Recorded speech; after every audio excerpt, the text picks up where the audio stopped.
You have two options: apologize or leave. My wife said those words in front of her entire family after they had ignored and humiliated me all evening. I looked at her, expecting her to defend me, but she didn't. So I quietly stood up, walked out, and bought a one-way ticket. What happened after they realized I was actually gone changed everything. I still remember the moment I realized I was completely alone in a room full of people. It was supposed to be a happy family reunion at my wife's parents' house. Everyone was laughing, eating, and catching up. I had brought a thoughtful gift for her parents and spent most of the evening trying to make everyone feel comfortable. But from the moment I arrived, something felt different. Her brothers barely acknowledged me. Her cousins whispered whenever I walked past, and even my wife seemed strangely distant. At first, I ignored it. I told myself I was probably imagining things. Then one of her relatives made a joke about how I was lucky to be part of their family. Everyone laughed. I smiled politely. A few minutes later, another comment was made about my career, followed by another joke about the way I dressed. I finally said, calmly, I came here to spend time with everyone. I don't understand why I'm being treated like this. The room suddenly became silent. Instead of defending me, my wife looked at me with frustration. She said I was embarrassing her and that I needed to stop making things uncomfortable. I couldn't believe what I was hearing. I hadn't insulted anyone. I hadn't started an argument. I had simply asked to be treated with respect. Then her older brother stepped in and told me that if I couldn't handle their family, maybe I shouldn't be there at all. I looked at my wife one more time. I expected her to say something, anything, but she just crossed her arms. Then she said the words I'll never forget.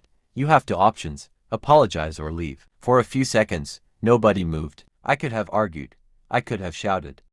I could have demanded an explanation. Instead, I took a deep breath and said, okay. I walked upstairs, packed a small bag, and left the house. Nobody followed me. Nobody stopped me. Nobody even asked where I was going. That silence hurt more than the argument. I drove to the airport without telling anyone my plans. Sitting in the terminal, I stared at my phone for almost an hour.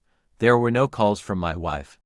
No messages asking if I was okay. Finally, I opened my laptop and bought a one-way ticket. I didn't buy it to punish them. I bought it because, for the first time in years, I realized I had been begging people to value me. When my wife finally called, I didn't answer. Then came the messages. Where are you? Come back.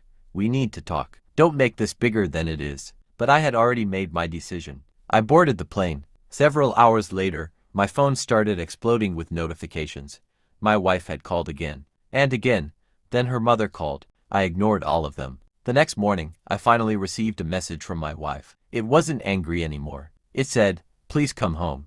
We didn't think you would actually leave. That sentence told me everything. They hadn't expected me to have boundaries. They had expected me to stay, apologize, and accept being disrespected just to keep the peace. But this time, I didn't. I replied with only one sentence. You gave me two options. I chose the one you never thought I'd have the courage to choose. And after I sent it, something unexpected happened. For the first time in years, I felt completely at peace. Sometimes people don't realize your value until they lose access to you. But walking away isn't always about revenge. Sometimes it's about finally choosing your own dignity.